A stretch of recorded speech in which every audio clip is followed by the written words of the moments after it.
고린도전서 1장 22절에서 25절 말씀입니다. 말씀을 봉독합니다.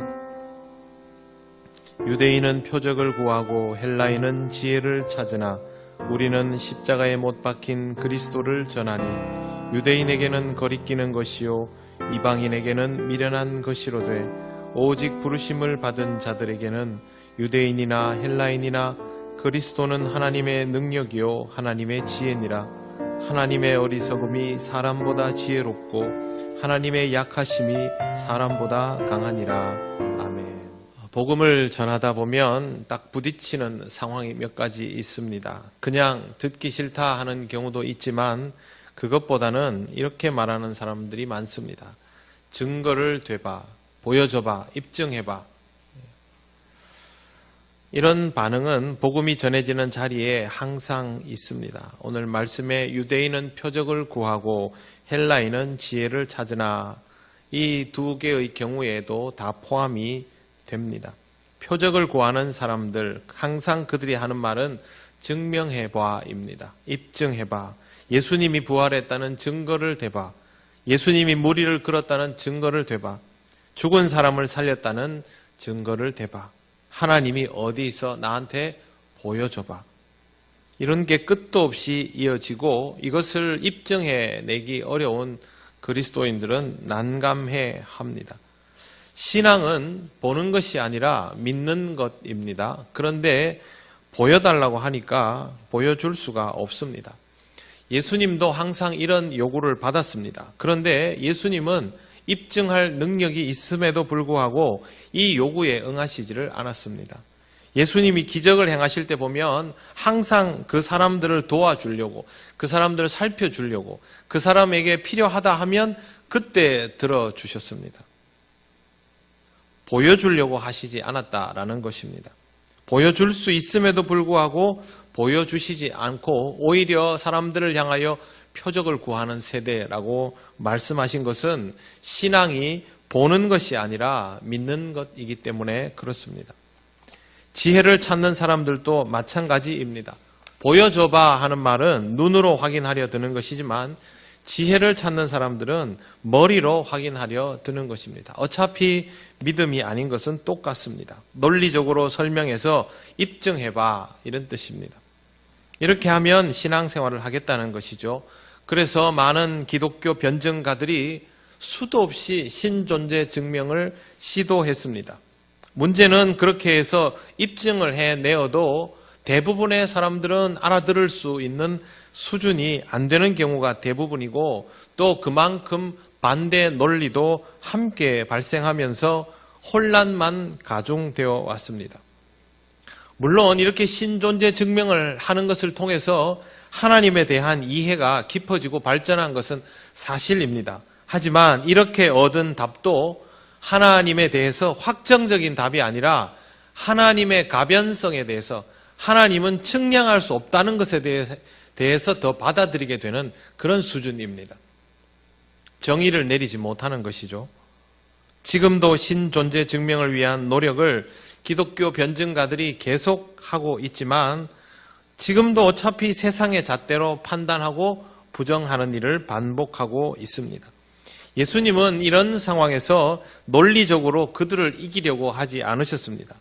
지난주에 말씀드린 것처럼 그냥 말씀을 그대로 선포하시고 오히려 이런 시도들을 경계하셨고 그것 때문에 외식함과 가증스러움에 빠지는 것을 하지 말라고 하셨습니다. 이걸로 답이 나오는 일이 아니라서 그렇습니다. 이런 이유로 기독교를 시대에 뒤떨어진 것으로 생각하는 사람들이 항상 그 시대마다 지성인들 사이에서 많이 있어 왔습니다. 시대를 따라가면서 성경을 색다른 잣대로 해석하려는 시도들이 늘 있어 왔고 현대 사회에서도 마찬가지입니다. 물론 이런 시도들은 과거에 성경이 지나치게 남성 중심으로 해석이 되거나 백인 중심으로 해석이 되거나 경제 논리의 잣대를 가지고 해석이 되었던 것과는 그것에 대한 반작용으로 이루어진 일이겠지만 그렇다고 해서 성경을 여성 중심으로 해석하거나 아니면 또 백인이 그랬다고 해서 흑인이나 황인종 중심으로 아니면 민족 중심으로 해석을 하거나 또 지나치게 철학적인 잣대로 해석을 하거나 다 마찬가지입니다. 결국에는 인본주의적인 것이 됩니다. 그런데 이런 잣대로 기독교 논리를 판단하려는 시도가 여전히 있습니다. 그들을 이해시키면 좋기는 하겠지만 그렇다고 해서 그들에게 맞추어 갈 수는 없습니다. 왜 그러냐면 하나님의 말씀이지 우리의 글이 아니기 때문에 그렇습니다. 세상은 언제나 그리스도인에게 입증을 요구합니다. 그리고 교회는 여기에 부담을 느끼고 세상에게 입증해 내려고 애를 쓰고 그러면서 교회는 자기도 모르는 사이에 점점 세상적인 방법으로 교회의 실체를 증명하고 싶어 합니다. 왜 교회가 자꾸 커지려고 할까요?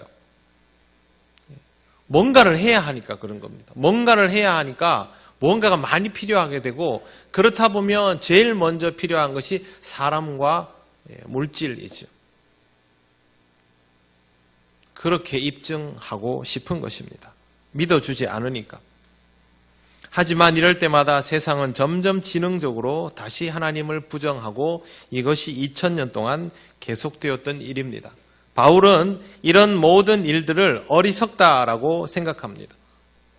복음은 그렇게 해서 전해지는 것이 아님을 알기 때문입니다. 바울은 오히려 이렇게 말합니다. 우리는 십자가에 못 박힌 그리스도를 전하니 여러분 복음을 전할 때 십자가에 못 박힌을 먼저 하겠습니까? 부활하신을 먼저 하겠습니까? 상식적으로 어느 게 더 효과적입니까? 부활하신이죠. 그리고 그리스도라는 말이 십자가하고 어울립니까? 부활하고 더 어울립니까? 부활하고 연결하면 더 쉽죠. 왜? 부활, 그리스도라는 말은 긍정적인 단어고 희망적인 단어이고 또 영광의 단어죠. 십자가와 예수는 이거하고는 반대죠. 그러면 십자가의 예수이거나 부활하신 그리스도여야 되는데 굳이 바울은 십자가의 그리스도라고 표현을 하고 있습니다. 십자가는 실패와 죽음인데 그리스도는 승리의 이름입니다. 이 둘은 이 세상의 방식으로는 양립할 수가 없습니다. 십자가에서 죽어버리면 그리스도일 수 없는 것이 세상 이치이기 때문입니다. 하지만 우리의 그리스도는 역설적으로 십자가에서 죽었기 때문에 우리 구주가 되셨습니다. 이건 세상 논리로 입증을 못합니다. 그래서 지난주에 말씀드린 것처럼 그냥 선포하는 것이죠. 부활의 그리스도를 말하면 입증하라고 할 것이고 십자가의 예수를 말하면 실패자가 아니냐라고 할 것이기 때문에 바울은 이렇게 역설적인 표현을 사용하고 있습니다. 여러분의 언어, 신앙 고백적인 증거들 세상 사람들은 이해 못합니다. 주님이 내 인생의 주인입니다. 여러분 그렇게 하면 친구들이 이해합니까? 이해 못합니다. 주님이 나를 살리셨다라고 하면 이해할 수 있습니까? 너는 살았고 예수는 죽었는데 그렇게 나옵니다. 하지만 우리가 증거하고자 하는 내용은 전부 이런 것입니다. 뿐만 아니라 유대인들에게 예수님은 혐오의 대상이었습니다. 스스로 하나님이라고 하면서 죽었기 때문이죠. 이때까지는 사람들이 다소 혼란이 있었지만 예루살렘에 입성할 때 환호했던 그 사람들이 나중에 다 부정하게 된 것은 대제사장과 서기관들이 예수님을 그 부분을 부각시키면서 부정한 자로 만들었기 때문입니다. 요즘 거짓 뉴스 판치죠. 머리 떼고 꼬리 떼고. IMF에서 한국 경제가 역풍을 맞았다 이러니까 언론에서 전부 한국 경제 큰일 났다 이렇게 보도를 했습니다. 그런데 실제 그게 무슨 뜻이냐면요. 배가 앞으로 나가는데 역풍이 오면 배가 나가기가 어렵죠. 그러면 외부 환경이 어려워졌다는 뜻입니다. 우리가 경제 발전에서 외부적인 도움을 받기가 어려워졌다 이런 말이지 한국 경제가 나빠졌다 그 말이 아닙니다. 그런데 기자가 그렇게 써버리면 국민들은 그냥 한국 경제가 그다음부터 안 좋구나 이렇게 되는 거죠. 여러분 이런 게 다 고의적인 거죠. 대제사장과 서기관들이 즐겨 사용했던 게 이겁니다. 예수님의 가르침은 딱 들어보면 하나님의 말씀, 구약 성경을 인용해서 해주시는 말씀 그대로인데 그 중에서 전달할 때 다 빼지요. 그리고 뭐라 그럽니까? 내가 하나님이다 했다. 그것만 딱 얘기하는 거죠. 유대인들 앞에서 나사렛 예수가 내가 하나님이야 했다. 그렇게 말하면 그걸로 끝입니다. 그렇게 해서 예수님을 체포하게 만들고 그렇게 해서 예수님을 십자가에 못 박았습니다. 예수님께서 그들의 종교적인 기반을 송두리째 무너뜨리셨으니 예수님을 그렇게 만든 것이고 예수님은 하나님 앞에서 가장 교만한 혐오스러운 대상이 된 겁니다. 그래서 유대인들은 혐오하는 바입니다. 이방인들은 어떻습니까? 철학적으로 가장 진보했다고 자부하던 그리스 로마인들에게 기독교 신앙은 우스웠습니다. 촌스러운 것, 시대착오적인 것이죠. 이방인이 미련하다 하는 것은 그들의 입장에 그렇게 보인다라는 것입니다.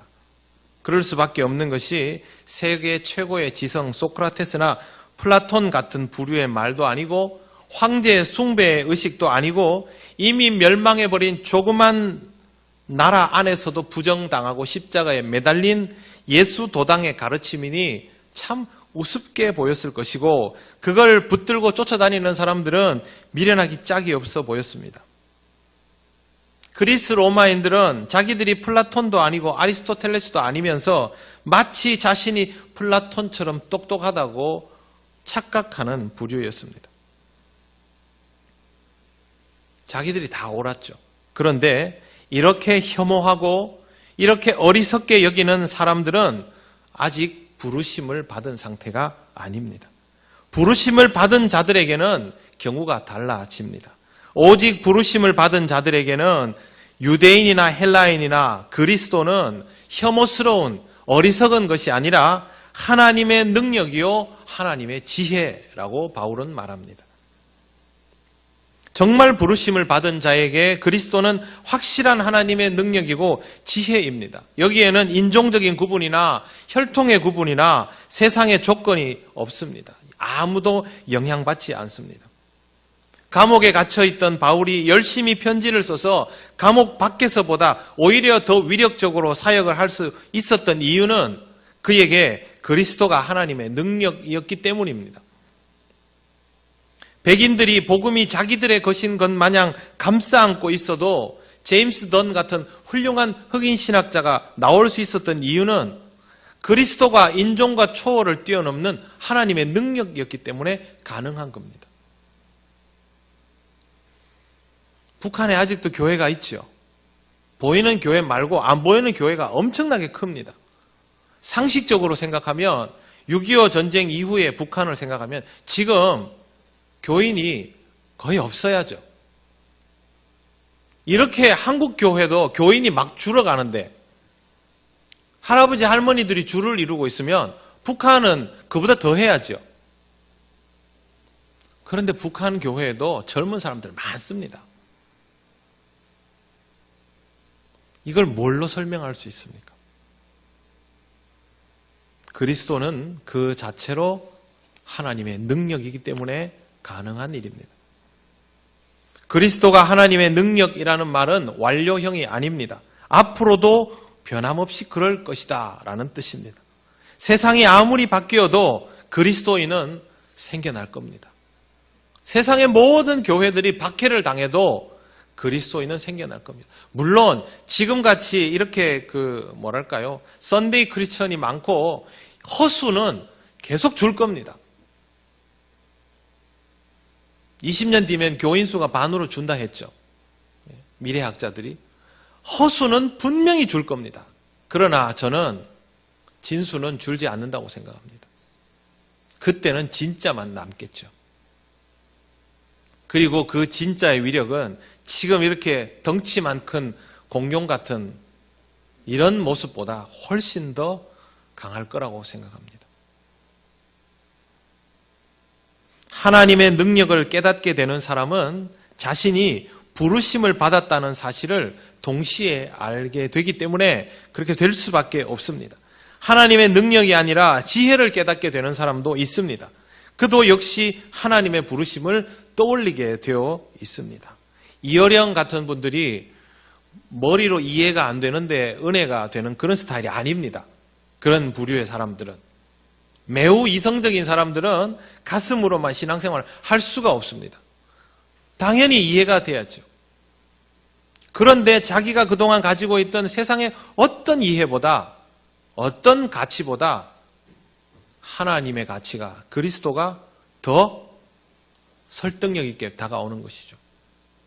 여러분 잘 알고 있는 C.S. 루이스 같은 그런 사람도 마찬가지입니다. 기독교 변증가였죠. 그는 자신이 가지고 있는 모든 재능을 구속사 교리를 표현하는데, 그걸 소설을 만들어서 그렇게 쓰는데 다 할애했습니다. 자기는 그렇게 이해가 된 것이죠. 학문적으로 접근하던 학자가 하나님의 지혜를 깨닫는 경우도 있습니다. 이들은 모두 하나님의 지혜를 통하여 부르심을 생각하게 된 사람들이죠. 신앙생활은 가슴으로 합니다. 그러나 머리로도 해야 합니다. 이 두 가지는 다 위력적입니다. 부르심을 받은 사람은 하나님의 일을 합니다. 하지 않을 수가 없습니다. 왜? 하나님이 왜 나를 부르는지를 알게 되었기 때문입니다. 신앙생활은 이처럼 부르심을 느끼고 거기에 합당한 삶으로 나아가야 합니다. 그냥 교회를 왔다 갔다 하는 수준에서 한 걸음 더, 또 한 걸음 더 나아가야 합니다. 스스로 한계라고 여기는 상황 속으로 갇혀 들어가면 안 됩니다. 그리스도는 여러분에게 분명한 하나님의 능력입니다. 25절 말씀은 이 깨달음이 무엇인지를 구체적으로 말합니다. 이렇게 되어 있습니다. 하나님의 어리석음이 사람보다 지혜롭고 하나님의 약하심이 사람보다 강하니라. 하나님은 강합니다. 약한 것조차도 강합니다. 강한 것은 더 말할 것이 없죠. 하나님은 낮고 천한 자리에 오셔도 약하거나 초라하지 않았습니다. 권력이 없어도 무기력하지 않았습니다. 죽음을 당하면서도 당당하셨습니다. 오히려 그런 자리에서 더 하나님다웠고 더 그리스도다웠습니다. 그런 분을 주인으로 여기며 살아가다 보면 바울처럼 약한 것을 자랑하고 약할 때 강함 되시다라는 고백을 자연스럽게 하는 것이죠. 어리석은 것조차도 지혜롭습니다. 그래서 하나님이십니다. 이 어리석음, 이 약함, 이게 바로 십자가에서 전부 드러나지 않았습니까? 그렇게 출중한 능력을 가지고 있는 이가 뭐 하려고 이 땅에서 그렇게 삽니까? 그 출중한 능력으로 이 세상에서 군림하면서 살아도 아무도 대꾸할 수 없는데, 그런데 예수님은 가장 바보 같은 방법을 선택하셨습니다. 그리고 결과적으로 이 바보 같은 방법, 십자가의 죽음이 가장 적절한 방법임을 만천하에 드러내어 알리셨습니다. 하나님의 어리석음이 사람의 지혜보다 더 지혜로운 것입니다. 제가 이렇게 설명 안 드려도 됩니다. 왜? 이런 위력으로 우리가 다 구원을 받았기 때문에 다른 사람의 도움 없이도 내가 구원받고 나면 하나님의 역설적인 힘은 이렇구나라는 것을 우리가 깨닫게 됩니다. 내 같은 사람도 바꾸는데. 그 위력으로 내가 구원을 받았으니 누가 나한테 입증해 줄 필요가 없습니다. 그래서 하나님의 역사는 입증해내는 것이 아니라 그냥 내가 확인하고 받아들이는 것입니다. 복음은 이런 것입니다. 바울이 그렇게 위대한 전도자가 될 수 있었던 것은 그의 역량 때문이 아니라 그가 가진 복음이 그만큼 대단했기 때문입니다. 이 복음을 저와 여러분이 받았습니다. 여러분이 깨닫는 만큼, 느끼는 만큼 복음은 여러분을 통하여 위력을 떨치게 될 것입니다. 신앙은 죽었다 깨나도 딱 내가 느끼는 만큼, 내가 깨닫는 만큼 위력이 나옵니다. 그런데 이 느끼고 깨닫는 만큼의 그 한계가 내 역량인가? 그건 아닙니다. 우리가 느끼는 만큼이라서 그 한계 안에서 그게 끝날 것 같지만 실제로 내가 복음을 믿고 받아들이기 시작하면 이 느낌과 깨달음은 내 한계를 넘어서도 계속 차오릅니다. 그러다 보면 바울 같은 인물도 나오는 것이죠. 여러분도 능히 그렇게 할 수 있습니다. 복음을 잘 전하는 사람 중에 처음부터 훌륭하고 대단한 사람 여러분 보셨습니까? 저 사람은 조그만할 때부터 조기 교육이 잘 돼가지고 어릴 때부터 위대한 사도가 될 게 틀림이 없었다. 세상에 그런 사람 어디 있습니까? 그러니까 이거는 사람 역량 문제가 아닌 거죠. 그런데도 불구하고 별것 아닌 것처럼 보였던 인생으로부터 복음의 역량이 쏟아져 나오는 것을 보면 복음의 역량은 한 사람의 역량을 뛰어넘어 세상을 뒤집어 엎을 수 있을 만큼의 능력까지로 발전할 수 있음을 우리가 알 수 있습니다. 이 복음이 여러분을 찾아왔고 지금 여러분 안에서 역동치고 있습니다. 먼저 여러분이 이 위력을 느끼시기를 바랍니다. 이거는요, 여러분이 적극적으로 받아들여야 느껴지는 겁니다. 들어왔는데 계속 퉁겨내면 이게 어떻게 느껴지겠습니까? 하나님이 깨면 깨지시고, 엎드리라 하면 엎드리시고, 달려보라 하면 달리시고, 가슴을 펴라 하면 펴시고, 느껴보라 하면 느끼시고, 그렇게 해야 합니다. 그리고 그만큼의 것을 선포하시기를 바랍니다. 성령 하나님께서 역사하셔서 여러분을 통하여 복음의 위력이 드러나게 하실 것입니다. 하나님이 여러분과 함께 일하시면 여러분도 하나님과 함께 일하며 그 기쁨을 맛보시기를 바랍니다.